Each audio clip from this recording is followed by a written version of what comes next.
Hello. I should probably hold the mic a bit farther away. Welcome to my first album review. This is going to be about Ghosts on Broken Pavement by Mount Shrine. It's an ambient album that I found, I think, 2 years ago or something like that, and I've listened to pretty frequently. The whole reason that I wanted to start doing album reviews is because I saw like a huge lack of ambient album reviews on YouTube. Like, if you take ambient listeners to ambient album reviews and compare it to other genres, there is definitely a market for this, but not enough people doing it. And I can kind of see why for a genre like ambient, where it's more, well, it's kind of less structured. It's very timbre, heavy. But I still feel like there's so much to talk about here that hasn't always been talked about. And Mount Shrine is, in my opinion, a super underrated artist. Or he was, rest in peace. But I just kind of want to use this series to highlight some of the really cool things that I think certain artists are doing, especially Mount Shrine.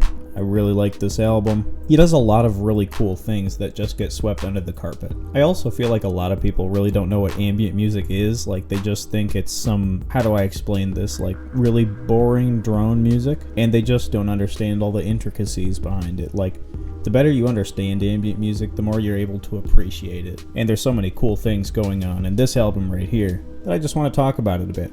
So, obviously, getting some basic things out of the way before I go into individual tracks, because I'm going to break them all down. It's an ambient album. It's kind of droney, but also in comparison to some ambient albums, there's definitely a rhythm, and it doesn't fluctuate that much either. Like, there is a set rhythm. Usually you can tell it's defined by the bass. This isn't to say that the chords don't flow into each other in classic ambient style, but it just does have a rhythm, and you can count in your head, and you can be like, okay, now another chord is coming, because it's not that spaced out. As previously mentioned, it's very chord-oriented. Every note that's chose for these chords, you're going to hear them over and over and over again, so they better be good chords, and in my opinion, these ones definitely are. Just a little bit of a briefing on Mount Shrine's style. He uses, usually, there's noise samples, there's vinyl, there's some rain sounds, and the big one for him is like radio waves. So usually there's some sort of audio of some person talking about something, but he'll distort it to a point where you can't really tell what they're saying. And this is the first thing where I just want to be like, some people would write this off as being super easy to do. He just found somebody else talking somewhere online and he just threw it in there. And that is not how it works. The way that he mixes and places these things, and also the way that he, I think, distorts them in a certain fashion, takes a lot of care. And it's very precise. Just like mixing vocals in any other genre, the vocals are in a pocket. And they have to satisfy a bunch of things in a Mount Shrine track, where they have to take up space, but you can't be able to hear what they're saying. Even though these clips that he's taken are very clearly in English, you really can't tell what they're saying, because most of the frequencies that you would use to decipher, I think, what they were saying have been cut out. Another ambient stereotype is everything is just caked in reverb. And while I love reverb, reverb is great. There are some examples on this album, and lots of examples that I'll get into later with different album reviews, where reverb isn't even necessary for ambient music. It's a very good tool to use, and Mount Shrine uses it very well, but it's not necessary. And the ambient stereotype is you just take a sound and then you just cake it in reverb, and it's ambient now, and that's really not how it works. There's definitely a bar for ambient music, and I'd say it's pretty high. How you reach that bar differs from artist to artist, but that is how it works. Starting off, the first track is Grey Tinged Suburbs, and I just think that this is a great album to kind of get into this and understand it. It's not going too far in any direction. There is a fair amount of tonality in this song, and you can see kind of some of the elements that'll be popping up in later songs, but it's not the best use of them. It's just it's pretty easy listening, I'd say, and it's an easy way to get into it and start thinking about it and start understanding it. There's a lot of lush chords in here. There's vinyl sounds in the background. You can hear that little crackle. And then there's some good radio chops in typical Mount Shrine style. Again, just the indistinguishable quality of the radio chops is just something that I appreciate a lot, because it's so easy, because you can use this album to sleep and stuff, or even just kind of as thinking fuel, if you want to put it that way. You can kind of attach yourself to those vocal chops of radio, and you won't be able to decipher what they're saying, but it occupies your mind, and in a way that can kind of help de-stress you or whatever, help you fall asleep. It's like Counting Sheep, but instead of boring old sheep, it's like a really beautiful ambient song with a radio sound in the background, and I think that's pretty cool. Next track is Underpass, and there's definitely a feeling of an underpass that they're trying to capture here, and it makes sense. A combination of like the chords and just the sound of the synths that he uses on this one, I can really see what he's going for. It's just that it's not personally my favorite thing to listen to, and that's in no way an insult to this track. It's just that the other tracks stand out as so good to me in comparison, or at least some of them. But this is like a good one where the name can almost lean you into the story of the track. Some people might not think ambient music has stories in it, when it really does. It's kind of almost an abstract way of storytelling where the story isn't super well defined. You kind of carve it out yourself while you're listening to it. And I feel like the name of a track is a great way to lean you into that, because Underpass, it just kind of takes you somewhere and then you hear it and you're like, oh, it's an underpass. That sounds stupid, but when you're late at night and you're listening to this stuff, it all clicks and it all makes sense. No radio chops on this one. There's a little bit of warble on the instruments, like I can feel some sort of analog tape distortion in there somewhere. The chords aren't really standard, and this isn't inherently a bad thing, because I feel like the chords being the way that they are is what makes Underpass such a unique track, because it does stand out as kind of having a driven narrative already implicated inside of it. But when I'm listening to the chords, I don't really know which one is like the root chord, and while this is a good track for the storytelling and kind of the thinking aspect of it, it doesn't carry a super strong emotional resonance, I guess you could say, because you don't have that root note to hang on to. Part of me thinks that this track should have radio, and the other part of me kind of gets why there's no radio, because it would kind of ruin the picture of like you're in an underpass. If you're in an underpass, why would there be some radio sounds going on, you know? It makes sense. Overall, with the chords being as dissonant as they are, I wouldn't say it's my least favorite on the album, it's my second least favorite. And that might sound mean, there's only 6 tracks on the album, but I still really like this song, and I think it achieves what it goes for perfectly, because any criticisms I really have would take away from what it's achieving, in a way, if that makes sense. So still a very respectable piece of art. Moving on, we've got Held Breeze. This one is great. Like, it's just those concepts that I talked about being introduced in the first track are just used to their fullest potential. It starts out with this really cool sample that definitely has some amount of tonality to it, but it's kind of weaved in between 2 different pitches. How would I describe this? It's between like a 5th and a 6th harmony, and it's just kind of sitting there. And the thing is, both of those harmonies work in the context of the song with the chords and everything once it fades in. So I just really like, you can mentally vision that being on either note. The Distant Rain is just such a great frequency. It's very soft, it's not too harsh. You look up like rain sounds on YouTube, and a lot of the results are super harsh. Like, I don't know how people sleep to that. They obviously do, but it doesn't make sense for me.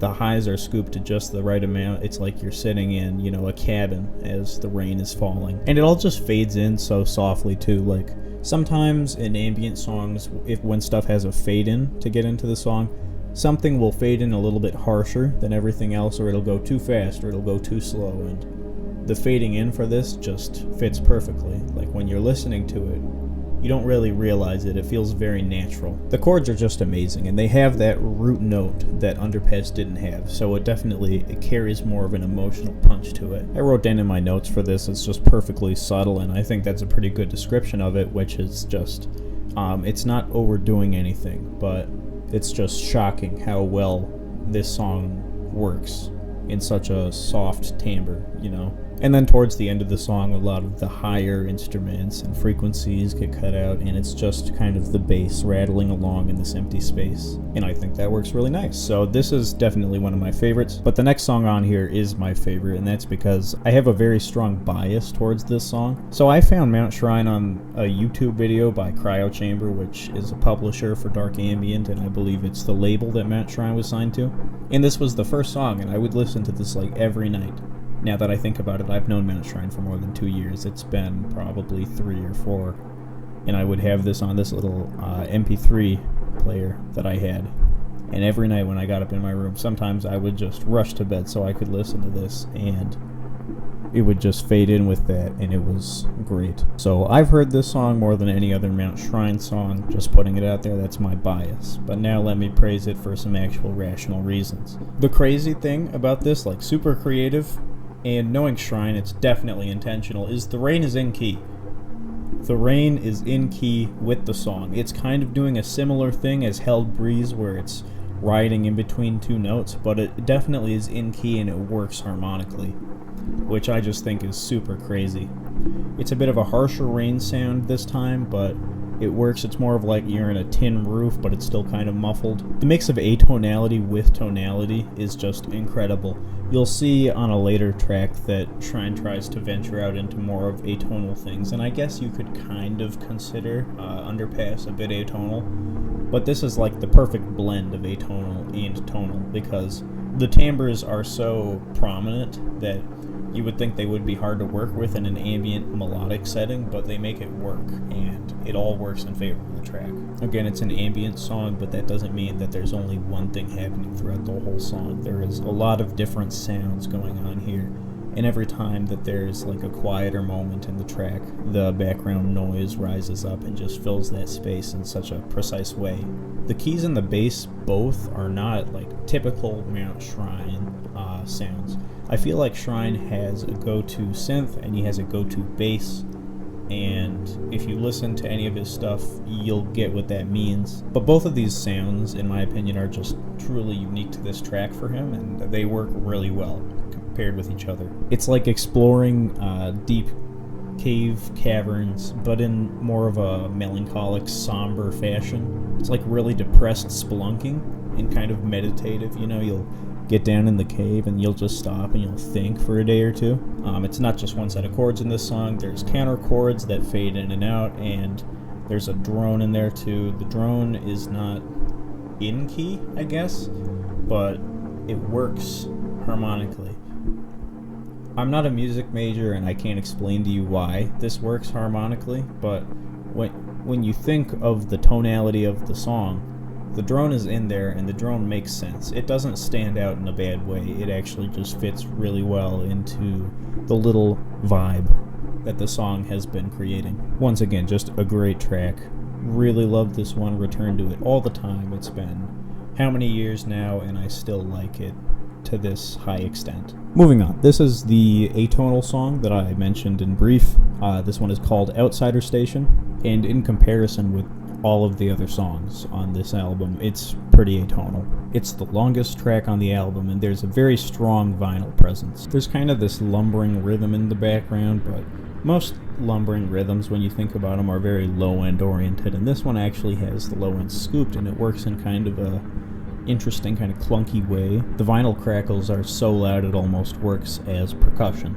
Overall, it's just very dense and it's extremely ominous. There's a bunch of spacey metallic noises throughout the song, and it's not a bad song by any means.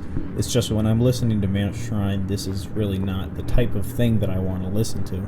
This isn't sleepy time, bedtime music. This is jump out of bed with horrific thoughts music. Does it slap? Yeah, in certain contexts, but not in the context of the album, in my opinion. Again, it's not bad, it's just not what I was looking for. I still respect this song, but I don't return to it that often. When it comes to the more spooky, scary side of dark ambient, Mount Shrine is not at the top, in my opinion. That's not to say that he can't do eerie drones and whatnot. There are eerie drones on the last two tracks that I mentioned. It's just that I feel, in my personal opinion, that they're better elsewhere. Final track is Empty Slopes, and this is what I feel is just the classic culmination of Mount Shrine concepts and sounds. When you're in high school band, as I am, you'll get introduced to this concept of like the sound pyramid, and every sound has its place. And the bass and the chords in this are just the perfect representation of two sounds fitting together perfectly, just like puzzle pieces. On the noise aspect of things, the vinyl, the noise, and the radio, it's a little bit more minimalistic than most Mount Shrine songs. There's just a little bit of, there's just some noise in there. It's very soft. It's not doing too much. It's not really the focus of the song. This one is much more melodic. Again, there is that that center note. This one's a little bit just, it's more melodically oriented. There is that strong chord that bears the more emotional roots of the track. There's also the drone, and there's counter chords on this one, and both of them fit just as well, or maybe even better, than Inescapable Rain. Around the 8-minute mark, there's even a guitar in here. I didn't realize this for years of listening to this. It just melds in so well, but it's in your left ear, and you're gonna hear it around the 8-minute mark. He just kind of strums the chords and he throws that in there. Overall, the feeling of this track is just like seeing a bigger picture of some sorts. You know, it's like becoming woke. You know, your eyes have just woken up. You're no longer sleeping. All of a sudden, everything has new dimensions, and it's very thoughtful. Yeah, to be completely honest, this song is. And then in a similar fashion to Hell Breeze, the whole album just kind of fades to the lower end, rattling around. And I think that's a great way to end it. Like, this is a very good Mount Shrine release. This is my favorite Mount Shrine album that I've listened to. In my opinion, 4 out of 6 of these are ambient bangers that I return to all the time. I can't wait to give his other albums a deeper listen, you know, with this whole album review thing that I'm going to be trying out. That'll give me a bit of an excuse to delve deeper into these and other ambient releases, just to kind of shine a bit of a spotlight on them, because I feel like they're not given enough attention. And if I can generously donate my drop to the dark ambient music bucket, this is me doing it. Again, this is a great album. Rest in peace, Mount Shrine. I don't really have a number system for grading albums. You know, I am no the needle drop, but I will say, if you haven't listened to ambient before, or if you have, either one, would definitely recommend this album, because it leans you into it perfectly. Like, it's super cool. If you know what to listen for, there's just a lot of stuff to appreciate here. And yeah, that's it. Hope you enjoyed the review. If you want to help me out, drop a like and subscribe, and I'll see you in the next one.